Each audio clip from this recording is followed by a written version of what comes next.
In the world of designer toys, few figures have captured the strange fusion of art, scarcity, and speculation quite like the Labubu. What began as a niche collectible from the creative mind of Kazing Lung and the toy brand POP MART has transformed into a financial case study, one that reveals how emotional attachment and limited supply can drive profit margins far beyond the logic of production cost. At its core, a single Labubu figure might cost POP MART just a few dollars to manufacture, plastic molding, paint, packaging, and distribution bringing the total somewhere between $3 to $5 per unit. Yet the same figure, once released in a limited edition or as part of a blind box series, can instantly command 10 or even 100 times that value on the secondary market. The spread between retail price and resale price isn't just a testament to hype, it's a reflection of how the company engineered desire itself into the business model. Labubu's genius lies in its aura of mystery. POP MART never sells all versions openly. Collectors buy blind boxes not knowing which figure they'll get, only hoping for a rare pull. This uncertainty is the engine of the aftermarket. The retail price of a Labubu might sit around $12, a price low enough to feel like an impulse buy but high enough to suggest quality. But when that same $12 figure turns out to be a rare variant, its resale price on markets like eBay or Chinese resale platforms can jump to $150 or more within hours. That difference, sometimes over 1,000% markup, is not earned through new production, marketing, or added value.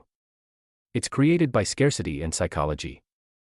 POP MART profits from the first sale, but the myth of rarity ensures that the community itself continues the cycle of attention, making every new drop an event, every mystery box a gamble. The economics behind this are eerily efficient.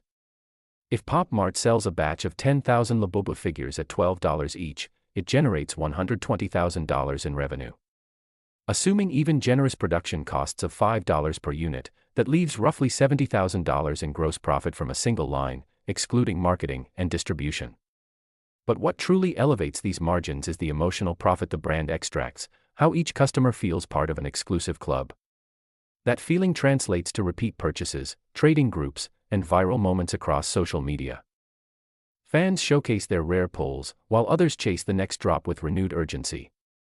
The result is a self-sustaining ecosystem where collectors act as unpaid marketers and resellers act as amplifiers of value perception. The aftermarket value of a Labubu figure tells a story that transcends the toy itself. A figure originally bought for $12 selling for $200 doesn't just show inflated demand, it reveals a marketplace driven by cultural momentum. Unlike traditional investments, this value isn't backed by functional utility or material worth, it's sustained by community belief. Every resale reinforces the narrative that Labubu isn't merely a toy, but a cultural asset, a piece of design mythology. And as with any mythology, its power lies not in truth, but in faith. That faith makes POP MART's business model remarkably resilient.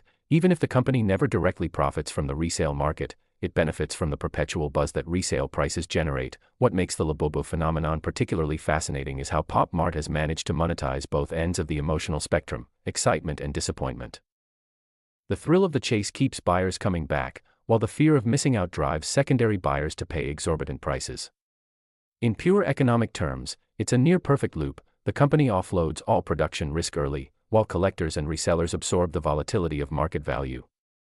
This structure turns a low-cost manufacturing operation into a high-margin storytelling engine. The real product, then, isn't plastic, it's anticipation. Behind every smiling Labubu figure is a profit equation that disguises itself as play.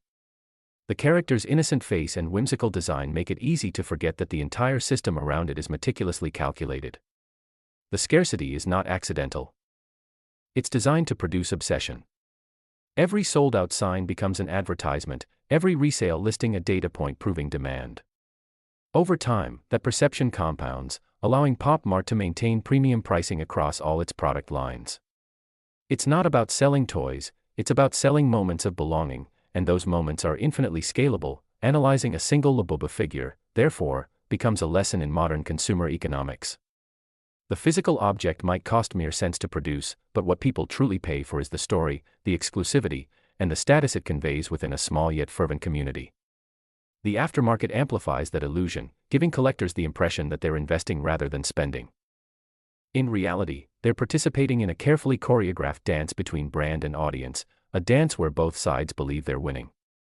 POP MART makes its profit up front, and collectors get their dopamine hit on the resale platforms. In the end, The real genius of Labubu's profitability isn't that it sells well, it's that it makes desire itself the product.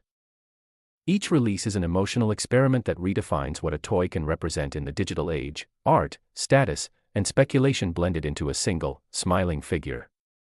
The profit margin may start in plastic, but it's sustained in psychology.